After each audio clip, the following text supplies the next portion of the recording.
이 말씀은 마태복음 20장 24절부터 39절까지 보시겠습니다. 마태복음 10장 24절부터 39절까지 보시겠습니다. 제자가 그 선생보다 또는 종이 그 상전보다 높지 못하나니 제자가 그 선생 같고 종이 그 상전 같으면 족하도다. 집 주인을 바알세불이라 하였거든 하물며 그 집 사람들이랴. 그런즉 저희를 두려워하지 말라. 감추인 것이 드러나지 않을 것이 없고 숨은 것이 알려지지 않을 것이 없느니라. 내가 너희에게 어두운 데서 이르는 것을 광명한 데서 말하며 너희가 귓속으로 듣는 것을 집 위에서 전파하라. 몸은 죽여도 혼은 능히 죽이지 못하는 자들을 두려워하지 말고 오직 몸과 혼을 능히 지옥에 멸하시는 자를 두려워하라. 참새 2마리가 한 아사리온에 팔리는 것이 아니냐. 그러나 너희 아버지께서 허락지 아니하시면 그 하나라도 땅에 떨어지지 아니하리라. 너희에게는 머리털까지 다 세신 바 되었나니 두려워하지 말라. 너희는 많은 참새보다 귀하니라. 누구든지 사람 앞에서 나를 시인하면 나도 하늘에 계신 내 아버지 앞에서 저를 시인할 것이요 누구든지 사람 앞에서 나를 부인하면 나도 하늘에 계신 내 아버지 앞에서 저를 부인하리라. 내가 세상에 화평을 주러 온 줄로 생각지 말라. 화평이 아니요 검을 주러 왔노라. 내가 온 것은 사람이 그 아비와 딸이 어미와 며느리가 시어머니와 불화하게 하려 함이니 사람의 원수가 자기 집안 식구리라. 아비나 어미를 나보다 더 사랑하는 자는 내게 합당치 아니하고 아들이나 딸을 나보다 더 사랑하는 자도 내게 합당치 아니하고 또 자기 십자가를 지고 나를 쫓지 않는 자도 내게 합당치 아니하니라. 자기 목숨을 얻는 자는 잃을 것이요 나를 위하여 자기 목숨을 잃는 자는 얻으리라. 너희를 영접하는 자는 나를 39절까지 보시겠습니다. 오늘 설교 제목은 그리스도인들의 삶의 1순위, 그리스도인들의 삶의 1순위라는 제목으로 말씀을 드립니다. 이제 2022년도가 한 주 남았는데요. 올 한 해를 돌아보면서 그리스도인으로서 나는 어떠한 삶을 살아왔는가를 돌아보고 오늘 말씀을 잘 숙지하시고 또 상고하시기 바랍니다. 하나님은 창조주 하나님이십니다. 창세기 1장 1절에서 하나님께서 태초에 천지를 창조하시니라 할 때에 그 하나님 복수 형태로 삼위 하나님에 대하여서 설명을 하는데요. 그러니까 삼위 하나님은 아버님, 말씀님, 성신님, 항상 이 삼위 하나님이 성경 전체의 중심이고 성경 모든 것에 아주 기초가 되십니다. 그리고 인류뿐 아니라 모든 피조계의 가장 기초가 되시고 중심이 되신다는 사실입니다. 그런데 이제 그 기독교에서는 보통 한국 기독교 다른 어떤 데는 잘 모르겠지만은 성부와 성자와 성령 이런 식으로 굉장히 쇠뇌를 해왔기 때문에 성부 하나님, 아버지 하나님이죠. 아들 하나님 이런 식으로 이해가 되어져 있기 때문에 아들은 영원전부터 계신다라는 어떤 그런 관념을 갖게 했어요.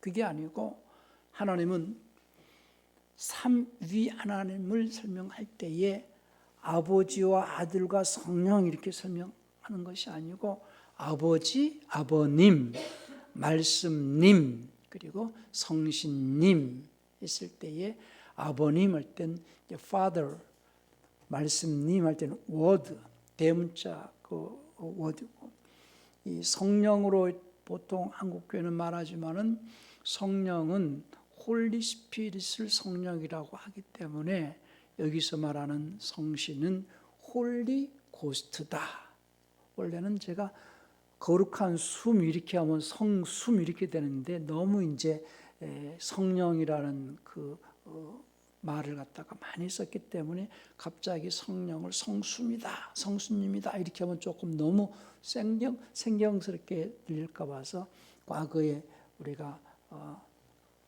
기도원 같은 데서 붕의할 때에 성신이 오셨네 이런 성신을 설명을 불렀기 때문에 홀리 고스트와 홀리 스피릿을 좀 구별을 해서 삼위 중에 1위가 되시는 그분은 홀리 고스트이시기 때문에 홀리 스피릿이라는 단어가 또 새롭게 있어서 홀리 고스트를 설명할 때 성신 이렇게 좀 구별해서 불러야 된다라고 제가 늘 얘기를 합니다. 그래서 하나님은 삼위 하나님이신데 아버님, 말씀님, 성신님 이것이 틀이 잡혀 있어야 성경을 이해하는데 굉장히 도움이 된다는 사실입니다. 왜냐하면 하나님께서 천지를 창조하셨다라고 창세기 1장 1절에서 말씀하실 때 그 하나님은 복수로서 삼위 하나님을 설명하는데 삼위는 아버님, 말씀님, 성신님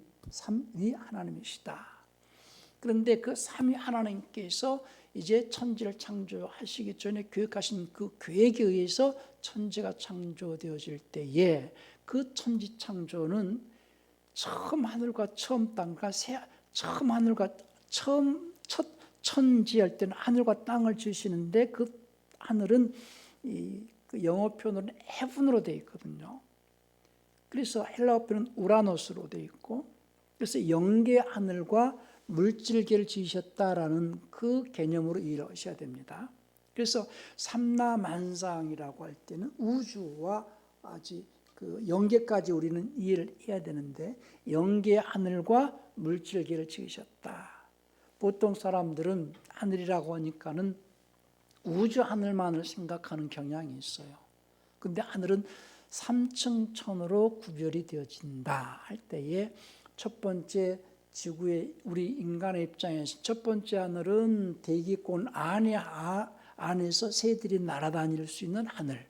그러다 우리는 보통 영어 표현으로 스카이 이렇게 표현하고 그리고 우리 대기권을 벗어나서 이제 로켓을 쏘아서 우주로 이렇게 날아갈 때 그 우주를 갖다가 스페이스 이렇게 표현하고 우주의 벽 너머의 하늘을 우리는 heaven 할 때 그 heaven부터는 영계 하늘 이렇게 표현한다는 거죠. 성경은. 그래서 영계 하늘과 물질계를 지으셨다. 그래서 하늘과 땅을 지으셨다. 그런데 그 하늘과 땅은 누구를 통하여서 지으시느냐 하면은 삼위 중에 1위가 되시는 말씀님을 통하여서 지으셨다라고 요한복음 1장 3절에서 말해요. 우리 요한복음 1장 1절부터 3절까지 한번 볼까요? 요한복음 1장 1절부터 3절까지 보십시다. 태초에 할 때 이 태초는 시작이 없는 영원전을 말합니다. 창세기 1장 1절의 태초는 시작점의 태초지만은 요한복음 1장 1절의 태초는 시작이 없는 영원전에 이런 말씀이에요.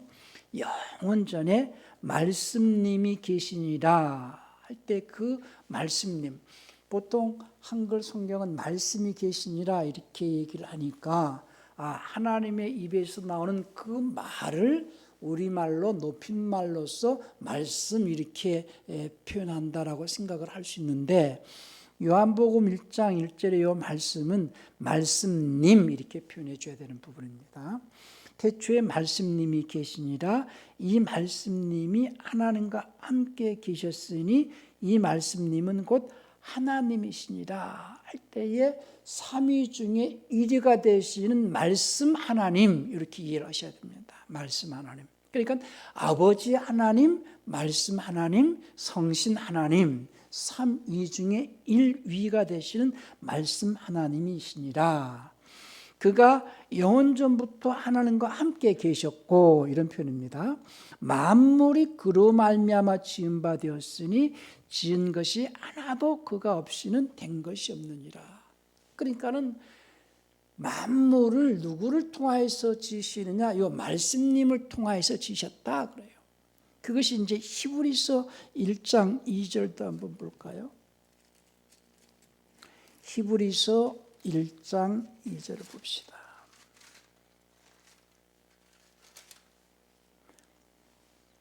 1장 1절 2절 볼게요.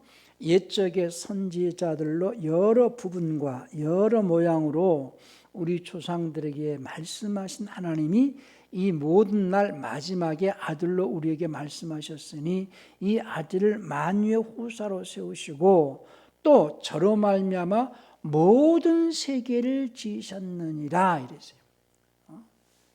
모든 세계를 지으셨다. 근데 그 말씀님이 이제 하나님께로부터 나왔을 때에부터 이제 그 아들이라는 표현을 쓰거든요. 그러니까 그 말씀님이 모든 만물을 지으신 창조주이시다. 그것이 이제 골로새서 1장 한번 볼래요? 골로새서 1장 16절인가요?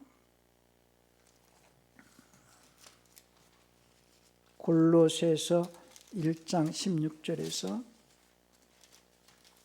만물이 그에게 창조되되 이제 15절부터 13절부터 봐야 될 것 같으네요. 그가 우리를 흑암의 권세에서 건져내사 그의 사랑의 아들의 나라로 옮기셨으니 그 아들 안에서 그분의 피를 통하여 우리가 구속고 죄사함을 얻었도다. 14절에서는 그분의 피를 통하여서 이런 내용이 개역성경이나 개역개정에는 없는 내용입니다. 15절 보십시다. 그는 보이지 아니하신 하나님의 형상이요 모든 창조물보다 먼저 나오신 분이시니 만물이 그에게 창조되되 하늘과 땅에서 보이는 것들과 보이지 않는 것들과 혹은 보좌들이나 주관들이나 정세들이나 권세들이나 만물이 다 그로 말미암고 그를 위하여 창조되었고 또한 그가 만물보다 먼저 계시고 만물이 그 안에 함께 섰느니라. 그러니까 그 삼위 중에 1위가 되시는 그 말씀님께서 만물을 창조하신 창조주이시고 그분으로 인하여서 그분을 위하여서 모든 만물이 창조되었다라는 거예요. 그래서 신앙의 가장 기본 고백이 예수님은 삼위 중에 1위가 되시는 그 예수님은 하나님과 함께 하실 땐 하나님이시고 그분이 만물을 창조하신 창조주시다. 세상은 두 부류로 나눈다면 창조론자와 진화론자로 나눌 수 있어요. 개념이 없이 사는 사람도 있지만은 정말로 어떤 개념을 가지고 사는 자들이라면 진화론을 굳게 믿고 살아가는 자들과 아니다.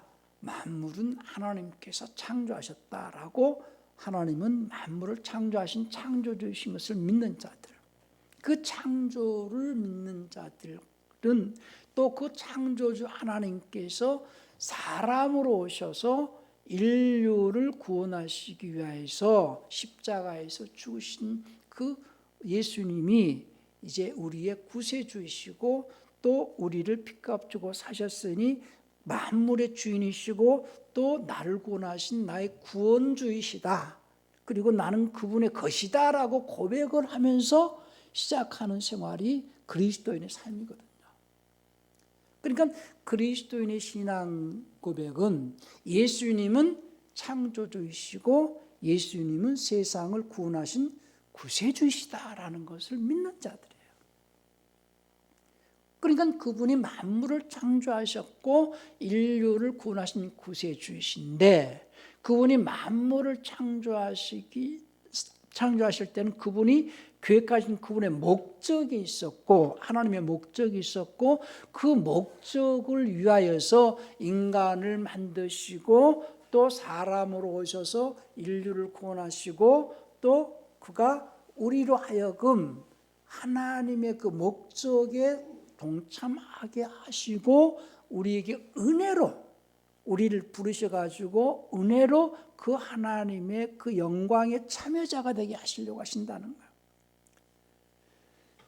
그러니까 철저하게 하나님께서 만물을 창조하시기 전에 계획하신 그 계획에 의하여서 천지를 창조하셨고, 그 계획 속에서 이루시고자 하신 그 목적과 그 은혜로 말미암아 우리를 부르셨다라고 디모데후서 1장 9절에서 말씀을 하거든요.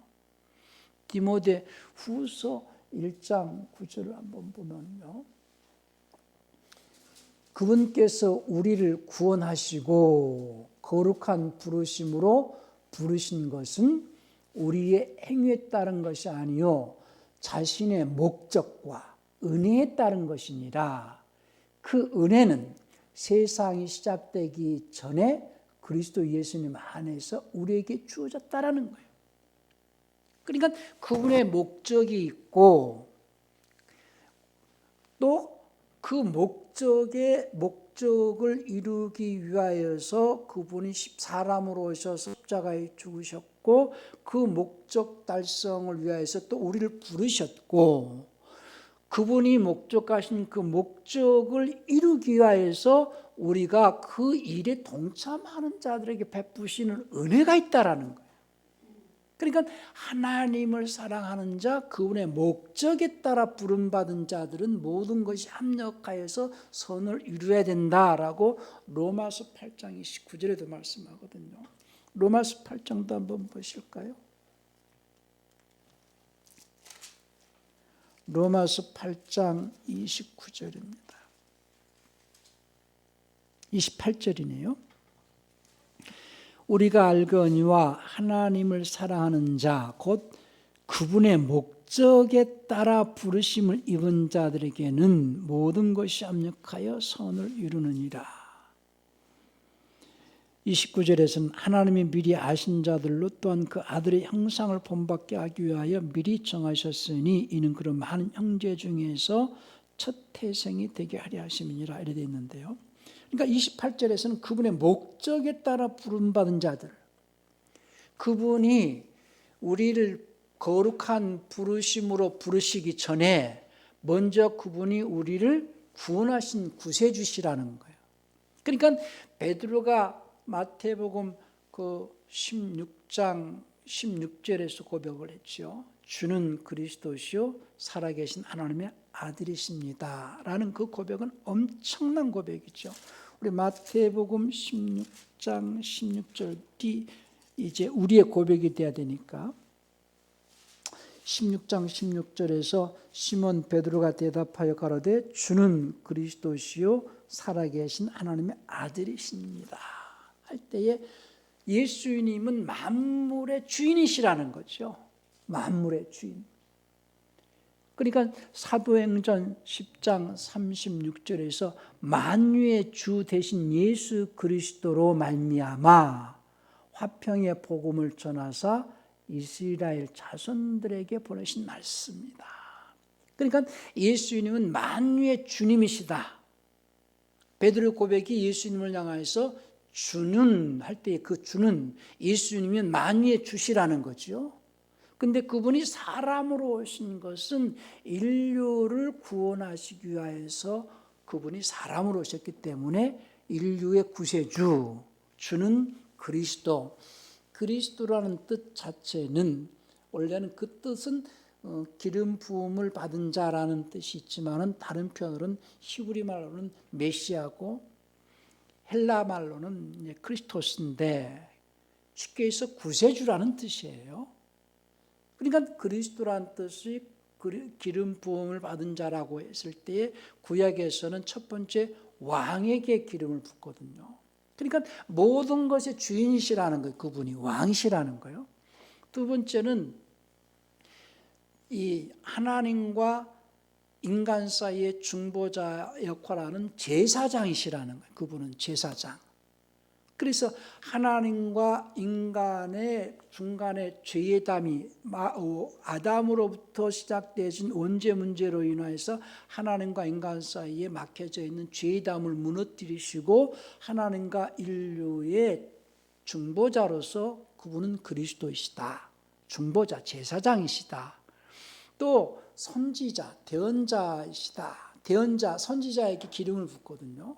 그러니까 예수님은 하나님의 말씀을 받아서 우리에게 대신 전하시는 대언자시다. 예수님이 자신의 생각을 담은 말씀을 하신 것이 아니고 내가 아버지께로부터 받아서 내가 너에게 전하는 그 말씀을 너에게 전한다. 나는 그분의 말씀이 영생인 줄 안다라고 요한복음 12장 50절에 말씀하셨거든요. 그러니까 예수님은 그리스도시요 구세주시요 할 때에 왕이시며 제사장이시며 대언자이시다라는 의미가 다 들어가 있는 거죠. 그러니까 주는 그리스도이신데 그분은 육체 안에서 또 하나님의 아들로 부활하신 분이시다. 하나님의 아들이시다라는 고백이 신앙인의 최고의 고백이거든요. 예수님은 만물의 주인이시다. 창조주이시고 만유의 주가 되시고 예수님은 인류를 구원하신 구세주이시다. 어떤 특정한 사람들만을 구원하신 분이 아니고 온 세상의 구세주로 오셨다. 세상의 구주로 오신 분입니다. 그러니까 그분이 세상의 구주가 되시기 위하여서 사람으로 들어오시는 거거든요. 그러니까 천사들이 마리아가 이제 마구간에서 예수님이 이제 마리아의 태를 통해서 마구간에 태어나실 때에 천사들이 와서 이제 목동들한테 알려준 얘기가 그거였어요. 세상에 구주가 나셨다. 이 기쁜 소식을 전해라. 그것이 누가복음 그 2장 한번 볼까요? 2장 그 34절쯤 있나요?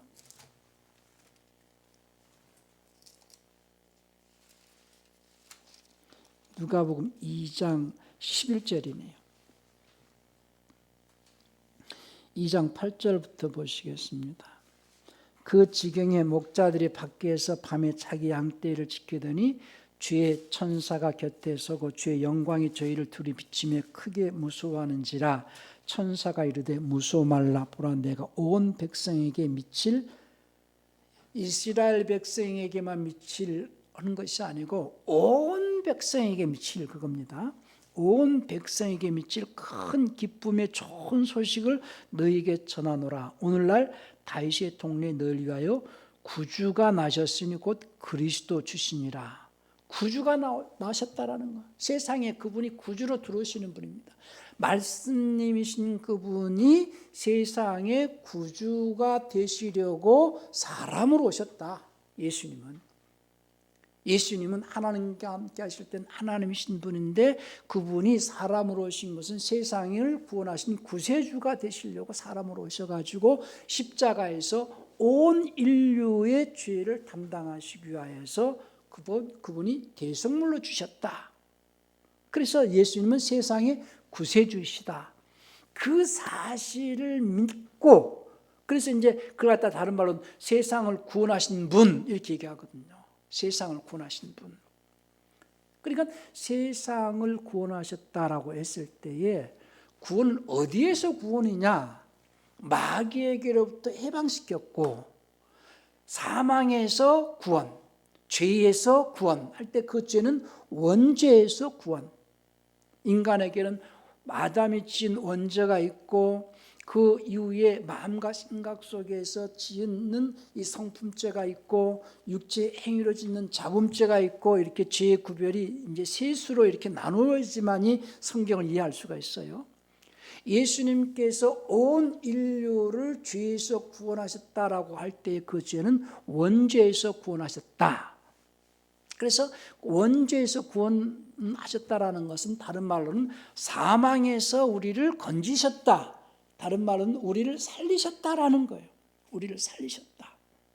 그래서 에베소 2장 1절에서 죄와 허물로 죽었던 너희를 그가 살리셨다 할 때 그 살렸다라는 것은 우리 혼을 살렸다라는 거예요. 혼을. 사람들이 그 사람의 구조에 대해서 잘 이해를 못하니까 살고 죽고 하는 것을 이 생물학적인 육체의 죽음을 생각을 하기 때문에 아담이 죽었다라고 했을 때에 아담이 죽은 것은 혼이 죽은 걸 말하는 거거든요. 우리가 그거를 잘 이해를 하셔야 됩니다. 우리 창세기 2장 17절에서 하나님께서 선악을 알게 하는 나무의 실과를 먹는 날에는 내가 반드시 죽는다 이런 말씀을 하세요. 17절을 한번 볼까요? 창세기 2장 17절입니다. 선악을 알게 하는 나무의 실과는 먹지 말라. 내가 먹는 날에는 반드시 죽는다. 정령 죽으라, 반드시 죽는다 할 때에 그 죽는다라는 것은 뭐가 죽는 것이냐? 혼이 죽는다는 거예요. 혼이.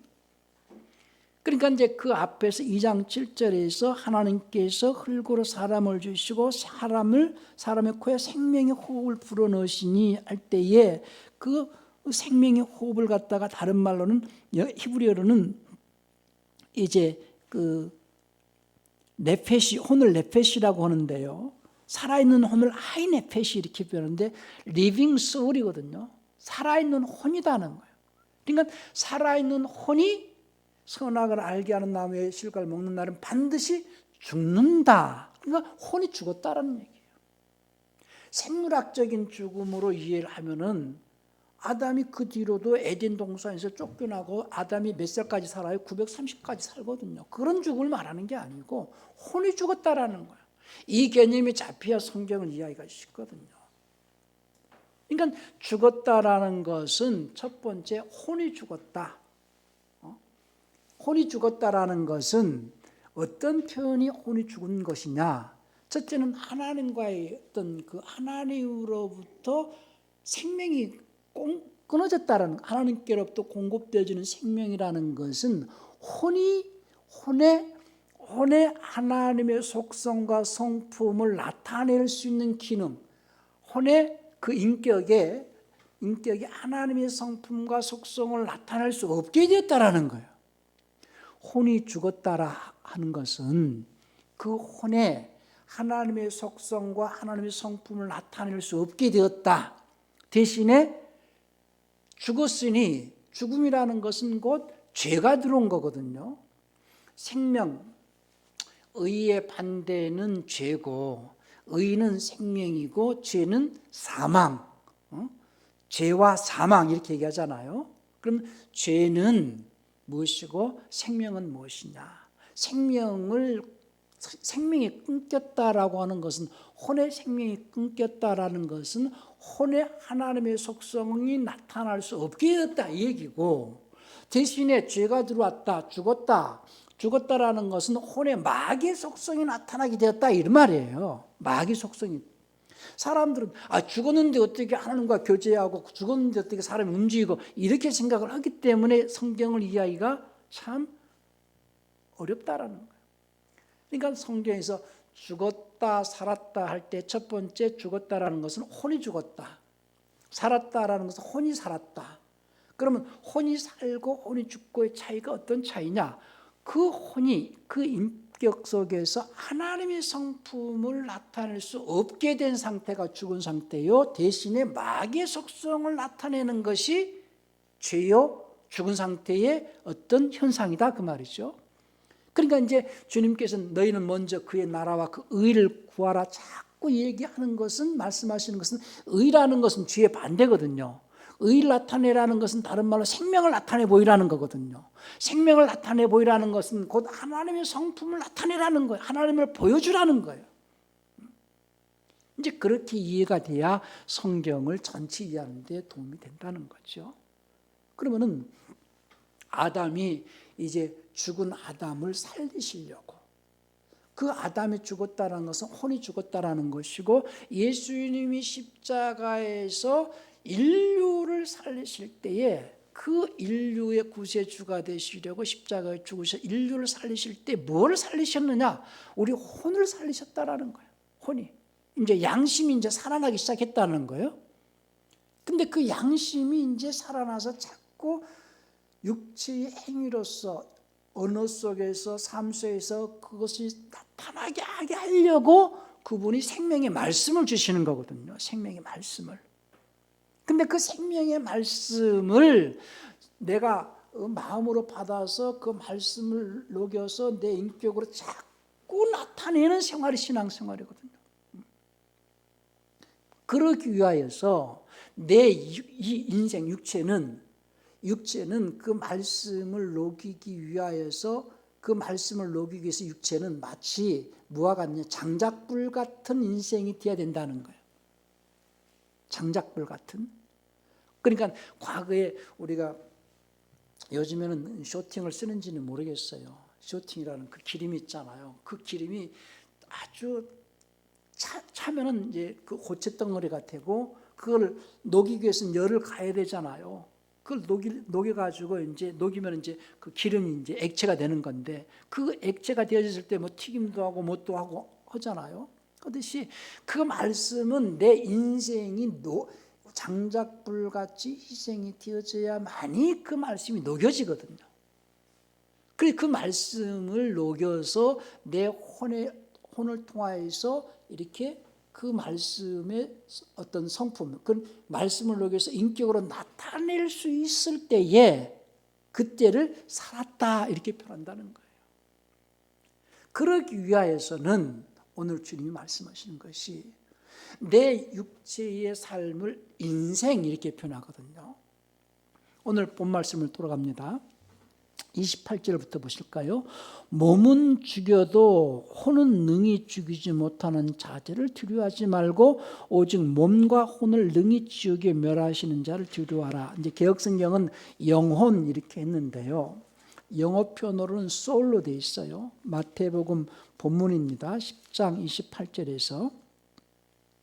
그런데 거기도 헬라어로는 푸시케로 되어 있어요. 푸시케로 보통 혼을 푸시케라고 하거든요. 그런데 그 헬라어를 혼을 푸시케라고도 부르지만은 또 목숨 또는 생명 이렇게 번역이 되어질 수도 있거든요.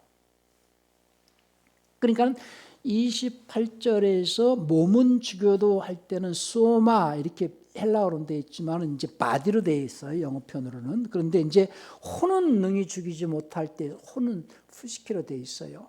근데 똑같이 39절에서는 자기 목숨을 얻는 자는 잃을 것이요 나를 위하여 자기 목숨을 잃는 자는 얻으리라 이렇게 되어 있어요. 여기도 헬라어 표현으로는 똑같이 푸시케입니다.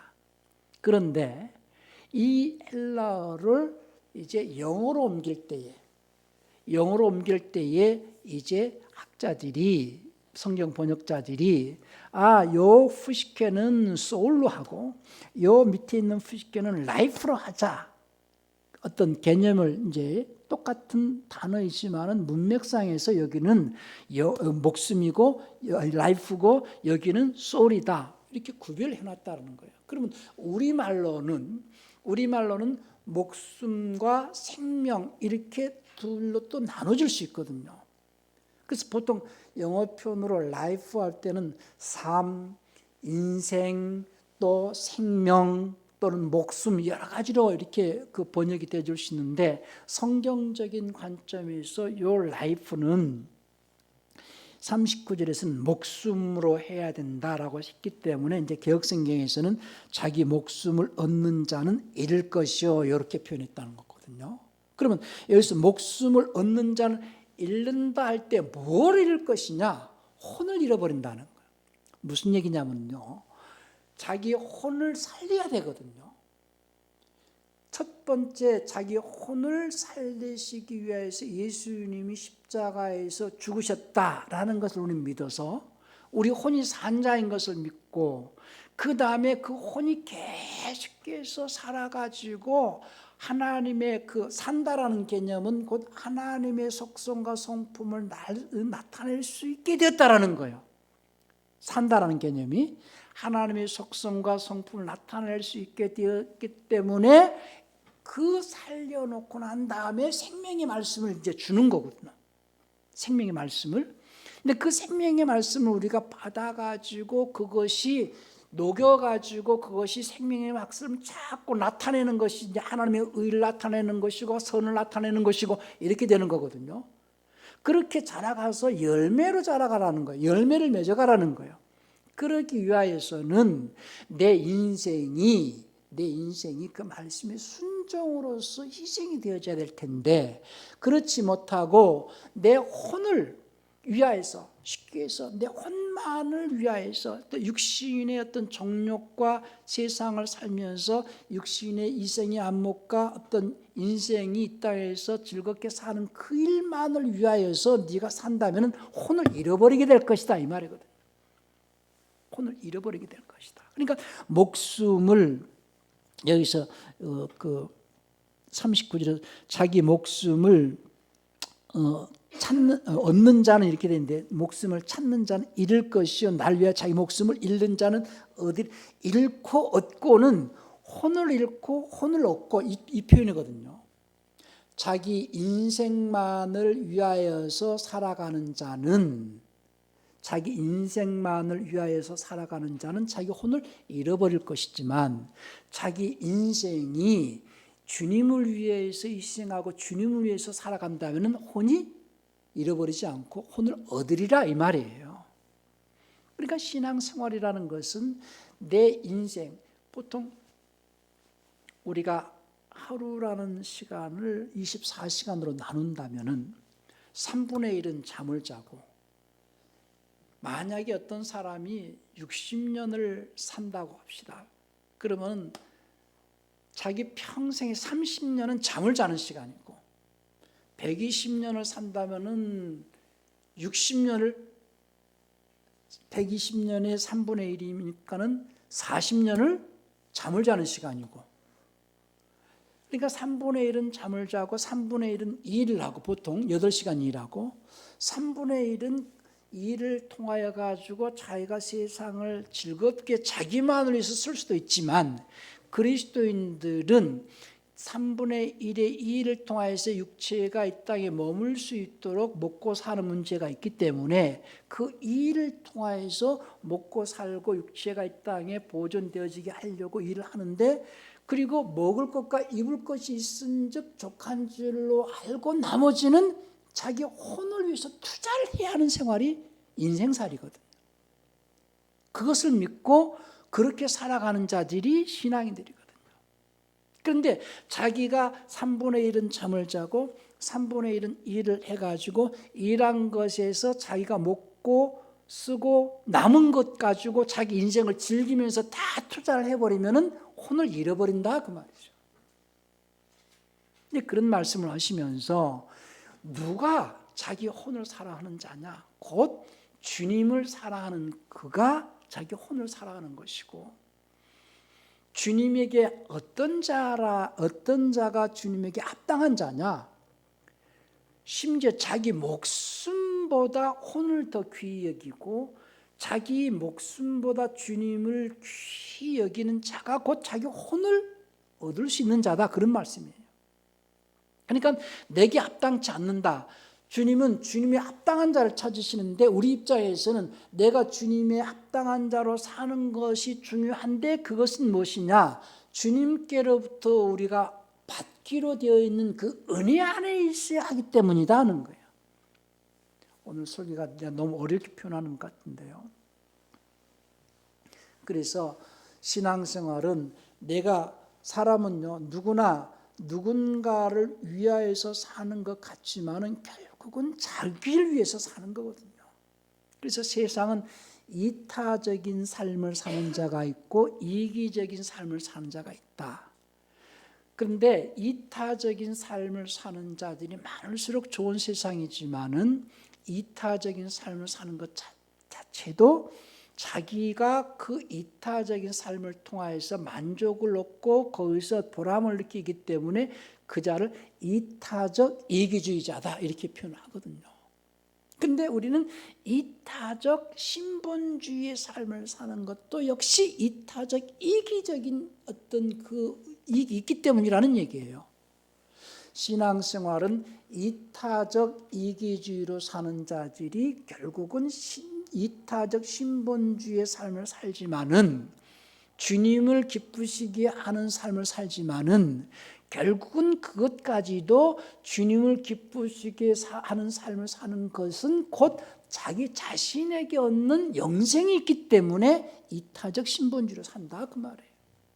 하나님은 그런 자를 기뻐하시고 그런 자에게 은혜를 베푸시기로 이미 영원전 세상이 시작되기 전부터 계획하신 계획 속에 있었다 그 말입니다.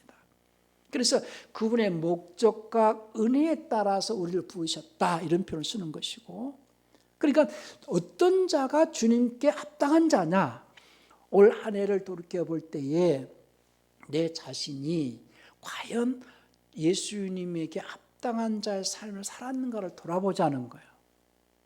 많은 그리스도인들이 예수님을 믿고 또 교회를 다닌다라고 하지만 결국은 자기가 이 땅에 살아가는 동안에 인생을 위하여서 자기가 이 땅에 장사하고 사업하고 이 땅에서 잘 먹고 잘 사는 것을 목적을 두고서 예수님을 믿는 자가 있고, 그렇지 않고 정말로 자기가 예수님에게 생명을 공급받고자 예수님에게 합당한 자로 살려고 몸부림치는 자들도 있는데 그런 자는 극히 드물다. 그러나 우리는 한 해를 돌아보면서 나는 내가 예수님의 은혜 안에 있고 예수님으로부터 생명을 공급받기 위해서 예수님에게 합당한 자의 삶을 살았는가를 돌아보자는 거예요. 그런데 주님께서 말씀하신 것은 나보다 더 사랑하는 대상이 있다면 그가 우상이라는 거예요. 나보다 부모를 더 사랑하거나 처나 자식을 더 사랑하거나 전토나 물질을 더 사랑한다면 내게 합당치 않다라는 거예요. 그러니까 주님보다 더 사랑하는 대상을 두고 살아가는 그리스도인이 있다면 그는 주님에게 합당하지 않은 자라는 거죠. 우리는 주님보다 사랑하는 대상을 앞에 두고 살아가는 생활이 아니라 그 어떠한 대상도 주님보다 앞설 수 없다. 자식도 부모도 처도 어떤 물질도 주님보다 더 사랑하는 대상으로서 어떠한 것도 두어서는 안 된다. 그것은요, 신앙인으로서 가져야 할 어떤 기본이라는 거예요. 그런데 세상적으로는 인본주의적인 사고를 가지고 있는 자들은 모든 것이 인간을 위하여서 천지를 창조하셨다라고 생각하는 자들에게는 인본주의 사고로서 그것을 해석할 수밖에 없죠. 많은 그리스도인들이 하나님께서 예수님을 보내신 것은 인간을 위하여서 보내셨다라고 가르쳤기 때문에 인간이 없이는 하나님도 존재할 수 없다, 이런 어떤 사고가 있다는 거예요. 그것이 바뀌어져야 된다는 겁니다. 하나님께서 인간을 창조하셨지 인간이 하나님을 만들어낸 것이 아니거든요. 이 개념이 바꿔져 있지 않다면 언제나 우리는 인본주의적인 사고로서 살아갈 수밖에 없어요. 그러면 생명이 공급되지 않는다는 거예요. 그런 차원에서 주님이 말씀하신 것은 나는 너희를 창조했고 나는 너희를 사망에서 세상의 구세주로서 사망에서 널 건진 너희 주인이다. 내가 너희를 위해서 존재하는 것이 아니라 너희가 나를 위해 존재한다는 것을 항상 잊지 마라. 너희 앞에 어떠한 것도 나보다 앞에 둘 수 없다. 그것이 우상이다. 그걸 명심해라. 너는 올해 한 해 그렇게 살았느냐라고 묻는 거예요. 너는 네가 하나님의 아들로서 살고 너가 예수님을 그리스도로 섬기면서 살았느냐는 거예요. 예수님보다 앞세우고 예수님보다 더 사랑하는 대상을 두고 살았다면 그는 종교인은 될 수 있을지 몰라도 그리스도인이 아니라는 거예요. 주님에게 합당한 자는 그 어떤 것도 주님을 앞세우지 않는 자, 부모나 처나 자식이나 형제나 자매나 재물이나 명예나 세상의 그 어떤 것도 예수님을 사랑하는 것보다 더 사랑해서는 안 된다는 것을 늘 염두에 두고 있는 그가 예수님께 합당한 자라는 거예요. 그렇게 살아가는 자는 많지 않습니다. 사람은 항상 이 감성과 이성 사이에서 굉장히 갈등하는 존재예요. 인간의 감정에 끌려가지고 인간의 인본주의 사고에서 인간의 감정에 끌려서 살아간다면은 그는 종교인으로 전락을 할 것이지만 인간의 감정을 우선하지 아니하고 하나님의 그 말씀에 기초하고 하나님의 뜻을 이루기 위해서 감정을 절제하고 하나님 뜻을 쫓아가는 자면은 그는 진정한 그리스도인이라는 거죠. 임마누엘 칸트가 그런 비유를 했어요. 독일의 철학자 임마누엘 칸트가 내일 세상이 멸망을 할 것인데 오늘 사형집행을 해야 하는 것인가? 내일 어차피 죽을 사람인데 오늘 사형수를 살려서 그 어머니에게 돌려보내자. 그건 인본주의적인 사고로 그렇게 말할 수 있지만은 이미 법이 딱 정해져 있다면은 자기가 한 행동에 대한 책임을 지게끔 해주는 것이 그것이 인격적으로 대우해 주는 것이다. 우리는 세상에서 법이 있고 그 법 속에는 그리스도인들에게는 그리스도의 법이 있어요. 우리는 인간의 감정에 치우쳐서 그 그리스도의 법을 어기면서 인간의 감정대로 산다면은 종교인으로 전락을 하겠지만은 우리는 항상 감정을 절제하고 그리스도의 법을 중시하고 그 법을 지켜낼 수 있어야 된다. 오늘 주님의 말씀 그리스도의 법은 그 어떤 것도 나보다 앞세우지 마라. 아브라함이 하나님께로부터 믿음을 인정받게 되어졌을 때 결정적으로 아브라함의 신앙 고백은 이제 독자 이삭보다 주님을 더 사랑합니다라는 액션을 보여줬다라는 거예요. 창세기 그 22장에서. 그래서 모리아산에서 아브라함이 자기 아들을 내리 찍을 때에 하나님께서 너무 급하시니까 아브라함아 아브라함아 이렇게 2번씩 외치셨다라는 사실. 그래서 항상 인간은 이성과 감정 사이에서 내가 감정에 치우치고 인간적인 생각에 치우쳐서 사는 자가 많지만은 그리스도인은 그리스도의 법을 지키면서 살아가자라는 것이 우리의 신앙이라는 것을 기억하셔서 오늘도 우리 자신을 돌아보고 올 한 해 내가 주님 앞에서 과연 주님보다 더 사랑하는 그런 대상을 두고 살아왔는지 아니면 정말로 주님을 더 사랑하고 한 해를 이렇게 살아왔는지를 돌아보시면서 하나님 올 한 해도 내가 하나님이 나의 주인이신 것 예수님이 나의 구세주신 것을 고백하면서 살지 못한 것 있으면 용서해 주시고 새해는 더 믿음이 성장해서 그리스도의 법을 지키면서 주님이 나의 모든 것 되시고 나의 머리가 되시고 나의 모든 것보다 더 사랑의 대상이십니다는 그런 고백으로 한 해를 마무리할 수 있도록 해달라고 한번 통성으로 기도하시겠습니다. 거룩하신 아버지